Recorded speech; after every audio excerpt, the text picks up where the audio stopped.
Bonsoir tout le monde. Merci d'être avec nous ce soir. Nous sommes le 19 décembre 2024. C'est une séance extraordinaire du Conseil pour l'adoption du budget 2025.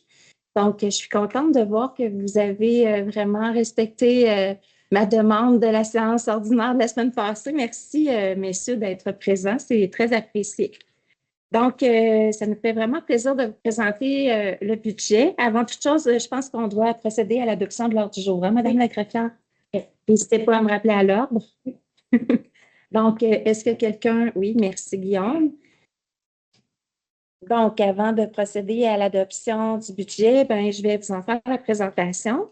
On en a fait la présentation cet après-midi aux médias, mais sous embargo. Puis, ensuite, on a fait également la présentation aux employés de la ville.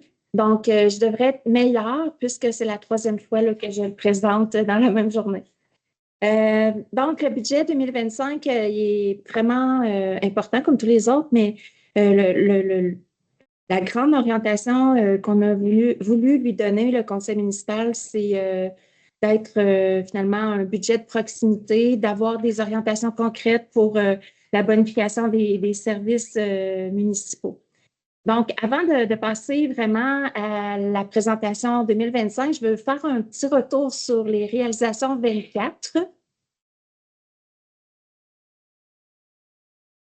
Donc, au niveau de 24, pour le milieu de vie, un milieu de vie inspirant qui était en fonction de notre charte pour une croissance humaine et durable.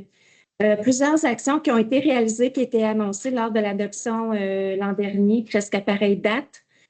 Donc, entre autres, de nouvelles cibles sur le verdissement.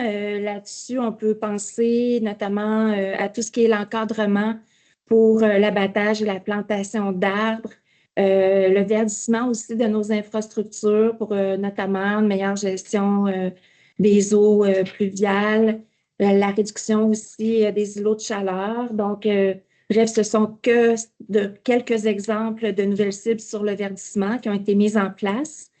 Également, la stratégie en économie d'eau potable. Cette stratégie-là est débutée en 2024, se poursuivra aussi en 2025.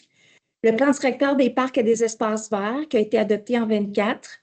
L'embellissement de la ville qui se poursuit, notamment avec notre service d'horticulture, mais le fait aussi qu'on a pu maintenir nos 4 fleurons. Les actions du comité de mobilité durable, tout ce qui est en lien avec la signalisation, la sécurité de nos routes, toute la sensibilisation qui peut se faire aussi, l'aménagement par rapport aux actions du comité. Donc, tout ça a été réalisé aussi en 24. Renouvellement des conditions de travail des employés. C'était quand même un gros dossier qui s'est conclu en 2024. Et aussi la création de 3 nouveaux fonds qui ont été réservés, soit pour la santé et sécurité au travail, les mesures d'urgence et les relations de travail. Ensuite, au niveau de la communauté, on a procédé à l'adoption de la politique familiale avec des cibles et des objectifs bien précis à atteindre dans les années ultérieures. La bonification de la programmation culturelle, sportive et de loisirs. Le développement de sentiers hivernaux et le réseau cyclable dans son ensemble. La création aussi de parcs et d'espaces verts. L'accompagnement accru auprès des organismes. Ça, c'était vraiment un objectif qui nous tenait à cœur et qui s'est vraiment concrétisé aussi en 2024. La mise sur pied du bureau citoyen dans sa première phase et un amorce de l'intégration de l'intelligence artificielle au sein de nos procédés et processus d'opération à la ville. Et finalement, par rapport à la densification respectueuse, on a finalement fini les travaux de refonte de notre plan d'urbanisme et procédé à son adoption. On a également terminé la révision des règlements d'urbanisme et on a fait aussi toute une grande démarche de participation citoyenne avec, entre autres, la tournée de tous les secteurs et les cafés-causeries là, qui ont suivi. Donc voilà, ça c'était vraiment un très, très rapide retour sur l'année 2024 avant de vous présenter maintenant les priorités 25. Donc, on enchaîne 25 avec toujours en tête une priorité à la communauté, entre autres pour la bonification du milieu de vie, la qualité de vie. Aussi, on poursuit dans nos infrastructures pour justement qu'elles demeurent résilientes, pérennes, en santé. On le faisait au niveau de notre plan triennal des immobilisations. On le fait aussi en termes d'entretien. Puis, on poursuit aussi dans notre optimisation de nos ressources, optimisation de nos services. Donc, comment tout ça se concrétise? Euh, Si on regarde maintenant pour chacune des passées, donc, au niveau de la qualité de vie, je vais vous donner des faits saillants là, qui vont se traduire dans le budget que je vous présente un petit peu plus tard. Donc, première des choses, la trousse du promoteur qu'on a annoncée en 2024 avec justement la série de café-causerie va se réaliser, se concrétiser. Donc, en début d'année 2025, elle sera remise à nos entrepreneurs, à nos promoteurs. Et c'est vraiment la reproduction vraiment réelle des préoccupations citoyennes là, qui nous ont été énoncées tout au long du parcours de nos cafés-causeries. Politique de reconnaissance des organismes, en fait, je ne sais pas si vous le savez, mais il y a 141 organismes au sein de la ville et il y en a quelquefois à l'occasion d'autres qui souhaitent s'ajouter et ainsi être reconnus par la ville de Bécancour parce que d'autres besoins sont en émergence. Et que la ville de Bécancour souhaite reconnaître l'importance de l'implication citoyenne, le développement de la communauté, parce que ces groupes, ces organismes ont vraiment un impact direct sur la qualité de vie de notre ville. Sauf que par cette politique-là, la ville souhaite s'assurer de la collaboration des organismes entre eux. Elle souhaite s'assurer aussi que chacun des organismes réponde aux besoins de la population. Et par cette politique-là, on souhaite aussi contribuer au développement tout en justement contrôlant les demandes qui nous sont adressées par les différents organismes pour finalement optimiser leur reddition de comptes. Donc, c'est ça vers quoi on se dirige avec cette politique de reconnaissance des organismes. Également, on souhaite poursuivre la bonification de la programmation culturelle, sportive et de loisirs pour nos citoyens. Il va aussi y avoir un événement important au cours de la prochaine année, c'est-à-dire le 60e anniversaire de la ville de Bécancour. Donc, un petit budget va être consacré justement à la tenue d'événements pour souligner cet anniversaire important, qui va être combiné en fait à une série d'événements également qui seront organisés, tenus via justement les organismes de la ville. Donc, tout au long de l'année, on pourra offrir quand même un calendrier d'activités intéressant aux citoyens pour souligner le 60e de leur ville. On poursuit également dans notre étroite collaboration avec le milieu communautaire et cette année, notre préoccupation, c'est vraiment d'ajouter au sein de cette collaboration-là, accroître en fait la collaboration avec le SUS parce que vous savez, un certain nombre d'enjeux sociaux notamment au niveau de la délinquance, l'itinérance, parce que Bécancour ne fait pas exception. Donc, on souhaite se doter d'un tableau de bord bien précis pour justement agir en collaboration, en partenariat avec les différents organismes à caractère plus communautaire et sociaux de notre territoire, mais également avec le SUS. Aussi, on souhaite accroître le logement abordable. Donc, c'est vraiment un défi pour notre ville, comme dans bien d'autres villes actuellement au Québec. En 2025, ça sera vraiment une année charnière parce que ce qu'on souhaite, c'est procéder à l'adoption de la politique sur le logement abordable, mais en ayant avec vraiment la ville des collaborations d'organismes qui sont en mesure vraiment de nous soutenir dans l'élaboration d'une telle politique et surtout des leviers financiers qui peuvent être mis en soutien à cette politique. Puis, certains projets à venir qui peuvent être intéressants aussi dans l'offre de logements abordables. Donc, ça aussi, ça fait partie de nos priorités 2025. On souhaite également professionnaliser l'approche en sécurité civile. Donc, évidemment, avec les industries qui arrivent, qui s'ajoutent, qui s'additionnent au parc industriel, on souhaite vraiment optimiser accroître davantage notre approche en sécurité civile. Donc, il y aura bonification, notamment par l'ajout d'une ressource, mais pas que, parce qu'on veut aussi ajouter des simulations au sein de la ville, on veut ajouter des pratiques pour notre service de sécurité incendie aussi. Puis, on veut procéder à la refonte du comité mixte municipalité-industrie qui existe depuis quand même un certain nombre d'années. Mais c'est un bon moment pour nous de procéder à sa refonte, justement pour faire en sorte de mieux analyser les risques qui émanent du parc industriel, élaborer des plans d'intervention plus spécifiques, puis aussi mieux communiquer ces plans d'intervention-là auprès de la population. Donc, c'est ce qui résume par rapport à l'approche en sécurité civile. On souhaite aussi bonifier et développer davantage l'offre en tourisme industriel. C'est une offre qui est très appréciée.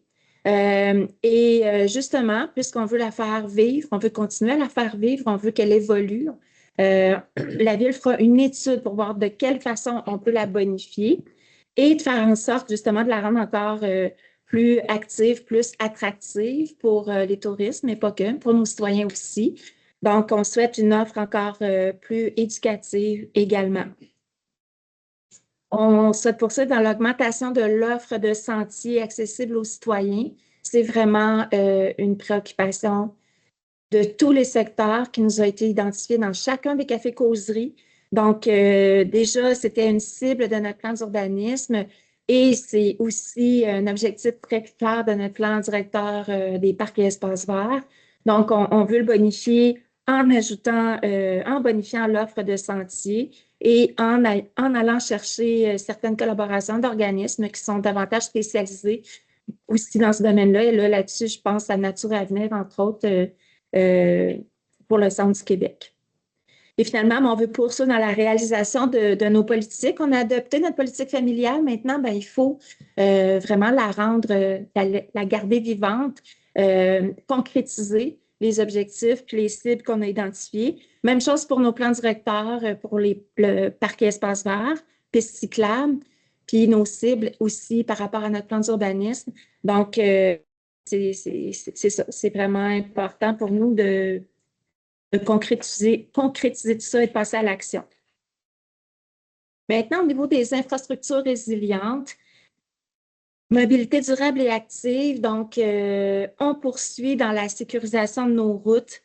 Donc ça se traduit dans notre budget de travaux publics, évidemment, par l'entretien, la signalisation appropriée, l'ajout de radars pédagogiques. Ça aussi, c'est vraiment demandé par la population. Donc, évidemment, ce n'est pas un budget qui va en diminuant, mais au contraire, c'est un budget qui va toujours en s'accroissant. On veut également toujours poursuivre dans l'amélioration des déplacements des piétons, l'amélioration dans la sécurité, j'entends. Donc, conserver déjà le déneigement que nous faisons de nos trottoirs, de certains tronçons de pistes cyclables. Donc, on poursuit également dans ces investissements. Puis, on continue à renforcer l'offre de transport collectif sur le territoire là, par notre participation au sein de l'organisme Transport des personnes de la MRC Bécancour. Également, comme annoncé en novembre dernier, on va élaborer et lancer dans le premier trimestre de l'année 2025 un programme d'aide financière au changement climatique. Donc, vraiment, c'est vraiment pour soutenir les propriétaires de résidences qui souhaitent protéger leur résidence en mettant aux normes ou en modifiant la façon dont ils protègent leur résidence par rapport aux pluies, aux eaux venant du souterrain, aux eaux souterraines. Donc, je te regarde, Caro, tu m'inspires. Donc, voilà, c'est le programme qu'on a annoncé en novembre et puis qui sera lancé là, dans le premier trimestre de l'année 2025. Un programme qu'on a annoncé lors d'une consultation, d'une séance d'information citoyenne à Saint-Grégoire, mais qui va être finalement pour l'ensemble de la ville, pour tous les citoyens propriétaires de résidences concernés, évidemment. On souhaite également professionnaliser également la gestion des actifs de la ville. Et là, ben, aussi, il y aura l'ajout d'une ressource à ce niveau-là, parce que ça passe notamment par vraiment la tenue en fait, la géomatique, donc de garder vraiment les données continuellement à jour pour justement avoir une meilleure vision de l'état de nos actifs pour en assurer leur pérennité. Puis là, on parle autant au niveau mobilité, parc que bâtiments et infrastructures. Voilà. Ensuite, pour les services et l'optimisation des ressources, les faits saillants, ben, on continue nos efforts pour diversifier nos revenus. Et là, ben, on pense entre autres à accroître encore davantage la part en termes de subventions. On souhaite également explorer davantage la venue d'une collaboration avec le privé qui pourrait participer financièrement à certains projets de la ville. Et cette année aussi, on ajoute une nouvelle tarification, une nouvelle taxe pour les industries en lien avec le traitement des eaux usées. Voilà là, pour les trois volets sur lesquels on souhaite se pencher cette année en 2025. On continue dans l'intégration de l'intelligence artificielle. Ça a déjà été annoncé un petit peu plus tôt cette année. On passe à la phase 2 du bureau citoyen. Donc, les citoyens pourront soit compléter des formulaires en ligne, actuellement non disponibles, procéder à des demandes d'accès à l'information. La Ville aussi va pouvoir procéder à certains sondages directs avec sa population. Donc, c'est ce qui nous permet finalement d'accroître la participation citoyenne. Et tout ce que je viens de vous mentionner, mais ça nous permettra aussi de réduire les délais de traitement dans les demandes de nos citoyens. On vise aussi à faire la planification stratégique comme annoncé lors de notre démarche de consultation citoyenne, donc une planification pour les 10 prochaines années. On poursuit notre collaboration avec le QTR. Donc, les volets qui seront concernés cette année seront davantage se poursuivre avec le dossier RH, ressources humaines, et aussi par rapport au logement. Et ça m'amène à vous dire également que nous aurons une collaboration avec l'UQTR pour l'amorce d'un plan climat qui est une cible importante également de notre plan d'urbanisme. On souhaite aussi poursuivre nos actions pour renforcer et centraliser l'approvisionnement, donc de faire en sorte vraiment qu'on puisse centraliser tous les achats aux mêmes endroits ou par la même personne. Renforcer également la planification, la gestion des projets. Et on va procéder à la création de 2 autres fonds, soit des fonds réservés pour les frais juridiques et un fonds réservé également pour l'entretien des bassins de rétention des eaux pluviales. Donc, ce qui nous amène à vous présenter le budget suivant. Les faits saillants que je viens de vous présenter, évidemment, se retrouvent dans l'une ou l'autre de ces catégories de dépenses. C'est un budget avec une augmentation de 12,44 %. Donc, c'est quand même c'est significatif comme hausse. Si on prend les revenus, donc, vous avez des revenus de taxes foncières pour 2025 projetés à 41 millions versus 35,9 millions l'année passée. Et là, ben, je vous épargne les autres lignes, là, mais si on fait le total des revenus, ça nous amène donc des revenus de 46,2 millions versus 41 millions l'an passé. Donc, c'est une hausse majeure au niveau des revenus, mais qui s'accompagne aussi avec une hausse substantielle des dépenses. Donc, au niveau de l'administration générale, un budget pour 2025 de 7,6 millions versus 6,8 millions l'an passé. Entre autres, à l'intérieur de ce budget, il faut savoir qu'il y a le budget prévu pour les élections qui seront en 2025. Sécurité publique, un budget pour 25 de 5,9 millions versus 4,9 l'an passé. Donc, ici, on reflète, entre autres, tout ce qui est en lien avec la Sûreté du Québec. Il y a aussi l'ajout de l'équipe temps plein qui a été fait l'année passée au niveau de la sécurité incendie. On retrouve aussi dans ce budget-là la SPA, entre autres, donc pour ne nommer que ceux-là. Ensuite, travaux publics, un budget de 18,6 millions versus un budget de 17,4 millions l'an passé. Santé bien-être, c'est statu quo.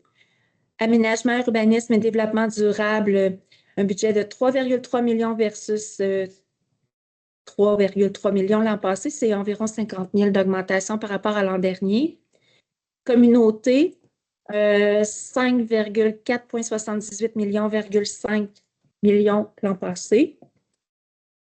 Et service de la dette, un budget de 5 millions versus 3,3 millions l'an passé. Donc, service de la dette se détaille de cette façon. Des frais de financement quand même imposants parce que des renouvellements de nos emprunts. Donc, des frais de financement pour un total de 6,2 millions versus en 2024, 3,3 millions. Remboursement de la dette à la hauteur de 4,7 millions versus 4,3 l'an passé. Immobilisation, 6,5 millions versus 5,7 l'an passé. Et finalement, des affectations pour un montant de 659 000 pour 2025 versus 1,4 million l'an passé.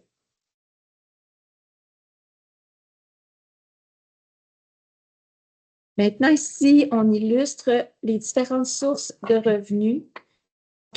En fait, ce qu'on peut voir de façon vraiment claire, c'est que la principale source de revenus, à la toute fin, c'est la dernière ligne, c'est les taxes et les quotes-parts d'autres municipalités, donc pour une somme de pratiquement 33 millions, et les tarifications de services pour 8 millions. Donc, sinon, ensuite de ça, ben, les autres revenus se répartissent là, entre les différents postes de dépenses là, que vous pouvez voir. Finalement, au niveau des charges, on vient illustrer ici la répartition des charges les plus importantes. Donc, on peut voir un 15 qui est dédié à l'entretien des réseaux d'aqueducs et d'égouts qu'on retrouve dans le sommaire du budget dans l'item travaux publics. Quand même 7 pour l'enlèvement de la neige, 12 pour le réseau routier et tout ce qui concerne là, davantage les travaux publics. Bon, si je vais au pourcentage les plus importants, on voit également un 13 pour l'administration générale. On voit également un 12 pour les activités récréatives et culturelles et un 11 pour le service de la dette. Comme on vient de le voir, c'est quand même un poste important. Donc, ce qui nous amène vraiment à un budget équilibré de 46 258 990. Je voulais mettre un petit peu l'accent sur les charges obligatoires significatives parce qu'il y a quand même certaines charges où on a des hausses quand même significatives avec l'an dernier. Donc, entre autres, au niveau de la MRC Bécancour, c'est notre quote-part qu'on doit verser à la MRC qui se retrouve sous l'onglet Administration générale, là, si je fais un rapprochement avec le sommaire du budget de tout à l'heure. Donc, une hausse quand même de 11,86 de notre quote-part qui est directement liée à notre nouveau rôle d'évaluation qui lui aussi subit une hausse très importante que je vous présente un petit peu plus tard. Une hausse également de notre facture à la Sûreté du Québec de 6,89 donc ce qui porte la facture de la Sûreté du Québec à 3 31 183. Aussi, une hausse au niveau de transport des personnes de la MRC de Bécancour, donc pour le transport collectif et adapté, de 28,51 donc une facture de tout près de 100 000. Une hausse également pour la SPA Mauricie de 93,37 ce qui porte notre facture à 77 348. C'est pratiquement statu quo pour la Régie des déchets, mais quand même une charge importante là, qui se répercute directement aussi sur les comptes de taxes avec une contribution de la Ville de 1,500 millions. Et finalement aussi, on attire votre attention sur le déneigement. Donc, on le voyait un petit peu plus tôt avec une hausse de 5,24 d'augmentation due aux différents contrats là, avec lesquels on est lié pour l'année 2025. Donc, ça, c'était la présentation du budget. Maintenant, comment fait-on pour financer tout ça? Ça m'amène à vous parler du rôle d'évaluation qui vient tout juste, qui a été déposé en début d'automne 2024. Donc, le nouveau rôle d'évaluation pour les années 25, 26 et 27. La ville de Bécancour vraiment observe une augmentation majeure de la valeur de ses unités d'évaluation. Donc, il y a quand même une certaine hausse du nombre d'unités d'évaluation sur notre territoire. Et là, c'est tout confondu, résidentiel, commercial, industriel et terrain vacant. Donc, une augmentation de 1,6 du nombre d'unités, mais une augmentation de la valeur de façon sommaire de 66,35 ce qui est majeur. Et si on isole maintenant que la valeur des résidences unifamiliales, bien, nos résidences augmentent de 74,01 pour l'année 2025. Donc, c'était quand même un enjeu très important pour nous avec lequel nous devions composer pour la confection du budget 25. Parce que vous le voyez, la maison moyenne qui, en 2024, valait 206 442 vaut en 2025, avec le nouveau rôle, 330 223. Donc, c'est majeur et notre volonté, notre ferme volonté, c'était de faire en sorte que cette hausse de valeur n'impacte pas trop le fardeau fiscal à notre population. Donc, c'est ce qui fait en sorte qu'avec l'exercice budgétaire qu'on vient de compléter, nous avons diminué de 35,62 le taux de la taxe foncière, ce qui fait que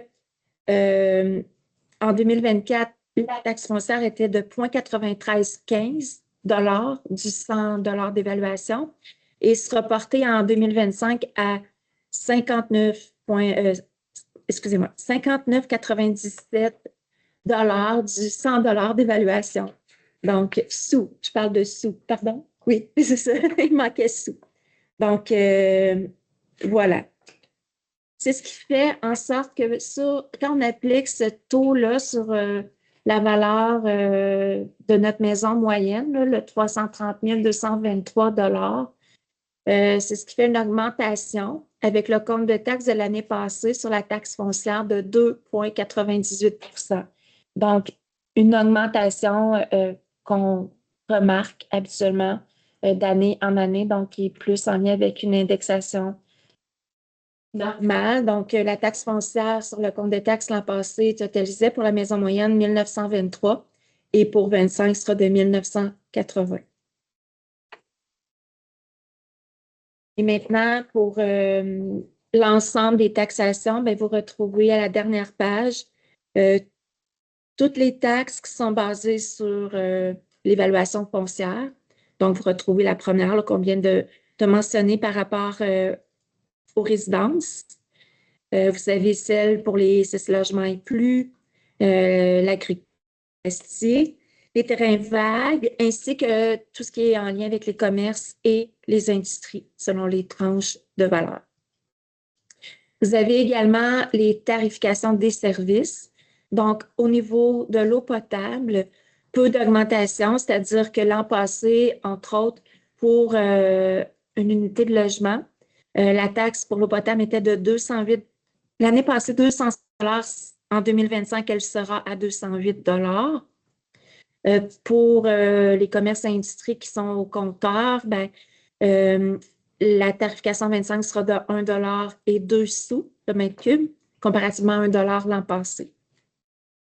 Nous maintenons la taxe piscine à 50 l'égout et l'assainissement, une hausse qu'on remarque pour les unités de logement, donc une hausse de 175 à 230 qui est directement lié à la hausse des coûts liés à l'entretien de nos réseaux d'égouts et l'assainissement de nos eaux usées.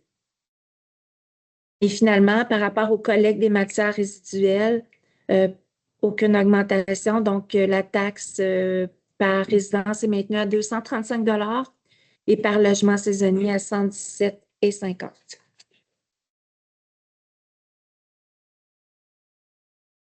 Et donc, c'est ce qui met fin à la présentation du budget. Est-ce que quelqu'un va en faire la proposition? Est-ce que vous êtes tous en accord avec ce budget? C'est ce qui nous amène à la période de questions. Période de questions qui est destinée qui doit porter seulement sur le budget.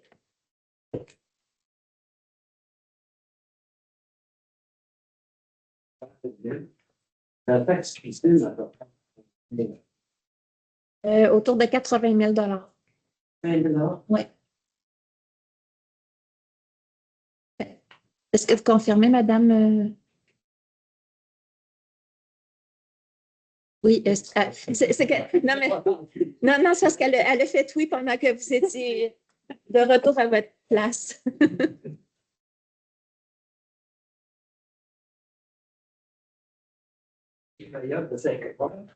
Pouvez-vous nous détailler un petit peu, d'avoir un peu d'informations sur la base du plan climat? Ça serait très difficile pour moi de vous le détailler parce qu'on n'a rien de débuté, mais le plan climat, c'est vraiment en lien avec notre cible, notamment du plan d'urbanisme, d'avoir des cibles pour réduire nos GES. Ensuite, de quelle façon tout ça va s'articuler? Pour l'instant, c'est tout à fait inconnu pour moi. Oui.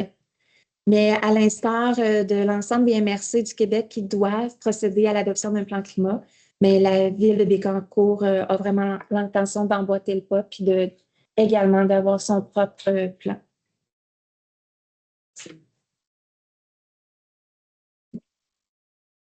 Question. Quand vous dites des logements abordables, que c'est abordable, c'est quel prix que vous mettez à ça? C'est vraiment une très bonne question, M. Leneville. Puis ce soir, je n'aurai pas de réponse pour vous parce que justement, dans l'élaboration de notre politique, on a bloqué à cette question-là. Donc, il y a vraiment des balises et certains guides qui existent. Et c'est pour ça qu'on veut s'adjoindre des spécialistes pour nous aider à définir quelle est la définition, premièrement, d'un logement abordable pour Bécancour, puis quelles seraient les balises, quel serait le prix d'un logement abordable pour Bécancour. Donc, actuellement, je n'aurai pas de réponse pour vous. C'est bien les constructions nouvelles. Abordable, c'est pas abordable. Exactement. Oui. Quand on fait des logements aujourd'hui, aussi en Carpentbourg, quel matériau il doit être. C'est ça. C'est pour ça qu'il fallait chercher des leviers comme les différents programmes gouvernementaux qui existent, qui aident justement à bonifier. Mais ce qu'on souhaite, nous, c'est de trouver des solutions pour que la politique qu'on adoptera puis les mesures qui seraient mises en place puissent être pérennes dans le temps et non pas durer juste 5 ans, parce que souvent les programmes, ça dure 5 ans. Donc, ensuite de ça, ben, c'est plus des logements abordables. Donc, c'est vraiment nos réflexions nous amènent jusque-là. Puis, on pense qu'en 2025, on pourra trouver les solutions pour arriver à quelque chose d'intéressant. Oui.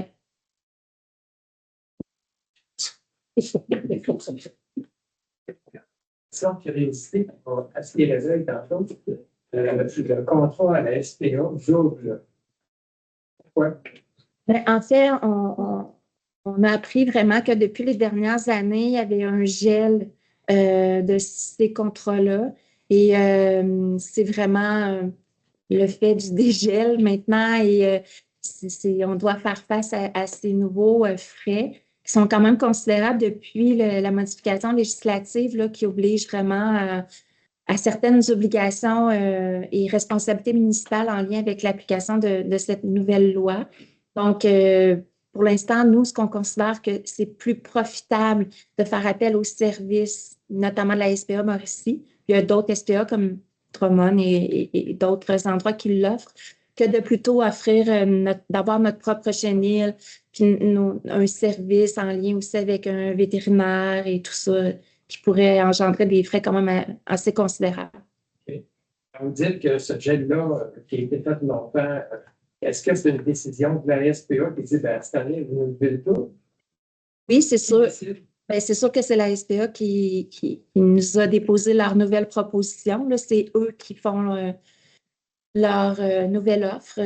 Et c'est à chacune des municipalités maintenant de voir si elles acceptent ou non d'adhérer dans cette nouvelle proposition. Oui, ben c'est ça. Donc, c'est pour ça que je vous dis, en considérant ce que ça pourrait engendrer comme dépense d'offrir nous-mêmes ou d'adhérer. Donc, on vient s'aller voir. J'aimerais savoir pour le budget, le montant pour le centre culturel de Saint-Grégoire. Oui, certainement, mais en fait, c'est pas dans le budget, M. Fournier, c'est dans le plan triennal d'immobilisation, parce que c'est pas dans le fonctionnement, mais plutôt au niveau des investissements qu'on doit faire au niveau de nos infrastructures. Puis, je sais pas, je l'ai dit avec moi, mais il y a tout près d'1 million, même 1,5 million qui a été prévu à notre PTI là, pour 25 par rapport au centre culturel. 2025? Oui. Oui. Les ingénieurs sont voir une photo, on fait ça va ce qui se passe là. Donc, la FADA. Oui. La 24, ça a été vraiment une année de préparation parce que justement, effectivement, nos équipes ont approché l'ensemble des organismes qui utilisent le centre culturel pour bien connaître les besoins. Ensuite, il y a un petit comité ad hoc qui s'est formé avec des élus puis des gens de nos équipes pour voir de quelle façon, finalement, on souhaite procéder à la réflexion du centre culturel, qu'est-ce qu'on veut conserver, qu'est-ce qui est important, bref. Là, il y a un mandat qui a été confié à un architecte qui prend en compte toute cette grande commande-là qu'on souhaite. Et là, les plans et devis devraient être élaborés en début d'année pour qu'on puisse procéder aux appels d'offres puis faire les travaux qui s'ensuivent. Une autre, je voudrais vous remercier. C'était pas maintenant, c'est pas fini. C'est une d'autres, pour pickleball. Finalement, à la fin de novembre, c'est rare, là, mais on va profiter jusqu'à la fin de novembre pour jouer quelque part. Merci beaucoup pour le faire. Merci de le souligner. Puis d'ailleurs, ça fait partie de justement notre bonification par rapport à l'offre sportive. Donc, merci de le souligner.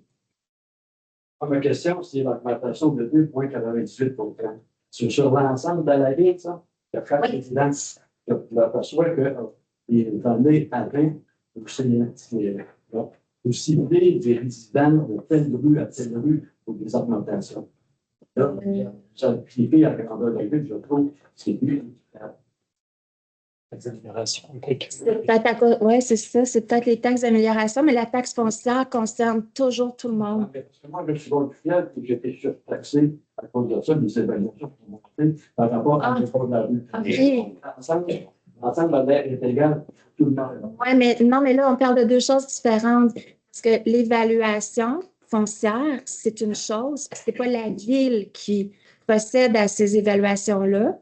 Donc, là, le nouveau rôle qui vient d'être déposé, en fait, c'est vrai que ça fonctionne par secteur, M. Leneville, parce qu'il y a des secteurs où les résidences peuvent avoir une valeur supérieure à d'autres secteurs et tout ça est en lien avec le marché immobilier, le coût des maisons, comment elles se vendent et tout. Puis effectivement, quand on reste sur le bord d'un cours d'eau, souvent les maisons ont plus de valeur que ailleurs. Je vais dire ça comme ça. Comme vous le dites, l'évaluation de 100 000, moi je peux être à 150 000, puis je suis dans un secteur, c'est ça que vous me dites. Ben, je n'ai pas dit ça comme ça, mais vous pouvez l'analyser comme ça. Mais en fait, nous, on part du principe d'une maison moyenne. Donc, est-ce que votre maison, vous pouvez d'ailleurs aller voir son évaluation sur le site Internet de la Ville. Donc, vous allez pouvoir voir si vous êtes en deçà ou au-delà de l'évaluation moyenne qui est faite. Mais pour la Ville actuellement, quand on regarde le nouveau rôle, qu'on fait une moyenne de la valeur de nos résidences, c'est 330 000. Mais est-ce que vous, c'est plus? Est-ce que c'est moins? Là, une moyenne, ça reste une moyenne. Prenez ça comme une bonne nouvelle, M. Leneville. Votre maison prend de la valeur. Mais moi, je reste dedans, mes revenus ne sont pas en augmenté comme vous augmentez, par exemple. Si je veux la garder le plus longtemps possible, vous me pénalisez. Je suis d'accord que la maison apprend la valeur. Mais même si c'est plus là, l'avant, ça sort à ce moment-là de dire la maison est partie de 400 000, l'avant 850 000, mais là, la ville devrait taxer là. Et non de me dire, je reste là, je suis privilégié de rester là, et vous me surtaxez à cause que le milieu est pris ou non. Mais je trouve que pour garder des résidents futurs, c'est des idées de deux maisons.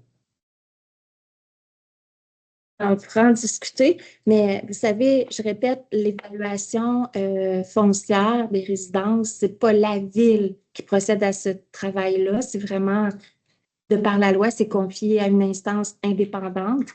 Puis, la valeur de votre propriété ben, est établie en fonction justement du marché, de votre secteur et tout ça. Et ensuite, effectivement, le taux de taxe foncière, lui, est calculé sur la base de l'évaluation foncière de chacune des résidences. Et c'est là que je peux comprendre davantage votre propos, mais c'est comme deux choses bien différentes. Là. Ouais, mais Oui. on dit, ceux qui sont, donc, ça fait 50 ans, 40 ans qui restent là, sont pénalisés à cause le secteur a évolué et l'évaluation a augmenté. Mais ces gens-là, ils ne peuvent pas partir de prévu, là. Et ils ont de la misère à vivre. Effectivement, la hausse des valeurs foncières a un impact sur bien des endroits actuellement au Québec. Parce que là, je m'en ai de distance, là. Même si j'ai ma maison 1 million, Mais vous en aurez probablement besoin parce que la valeur de la résidence aura également augmenté, donc leur chambre aussi, probablement. C'est un cercle, une roue qui tourne, malheureusement. Oui. Oui. Oui.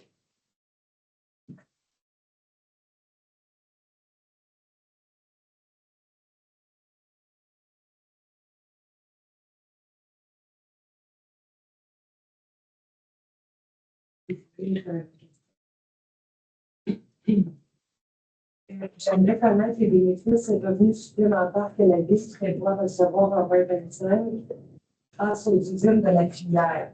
Les citoyens subissent les conséquences négatives des travaux routiers, la destruction de la nature ainsi que des odeurs et de la pollution générée par ces industries.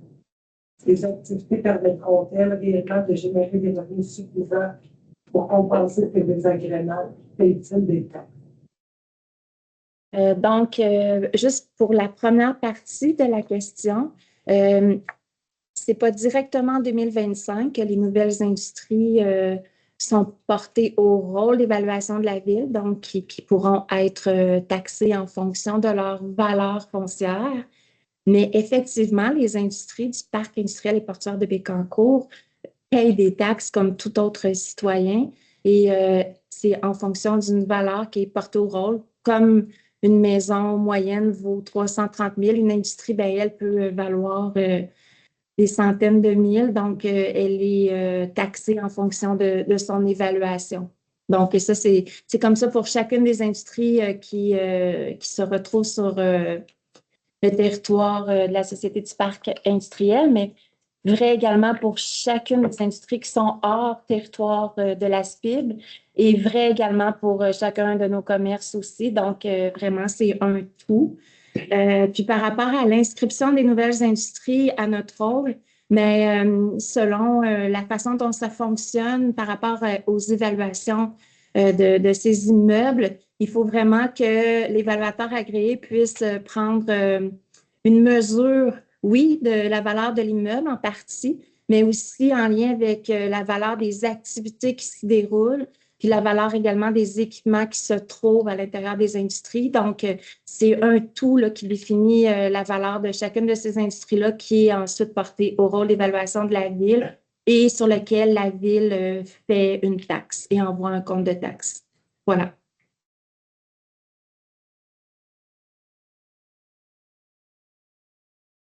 Est-ce que j'ai d'autres questions? Dans le total des taxes, c'est quelque part de 33 millions. Êtes-vous capable de situer quelles sont les taxes du parc industriel dans quelle grandeur? Oui, je vous fais un ordre de grandeur très, très rapide, là, mais c'est environ 12 millions, si je me souviens bien. Est-ce que c'est pas mal dans ces eaux-là, Guylaine? Et les capteurs des autres municipalités. En fait, c'est avec des services qu'on peut rendre, notamment en alimentation d'eau potable, quelques municipalités qu'on dessert. Aussi pour des services qu'on peut rendre. Là, ben là, je ne sais pas si ça rentre dans ce poste-là, mais en lien notamment avec l'incendie ou différents services qu'on peut rendre à d'autres municipalités. Ma question était l'ordre de grandeur des autres municipalités. Je vais essayer de voir. Sur le 33 millions de taxes et coffres, il y en a 12 qui proviennent du PAC. Il y en a combien qui proviennent des autres municipalités? C'est une très bonne question. Pas beaucoup parce que c'est plus en lien avec l'aqueduc. Là. Je ne pourrais pas vous répondre ce soir, M. Mayotte. Donc, on peut vous revenir avec une réponse? Bien sûr, bien sûr. Parfait. C'est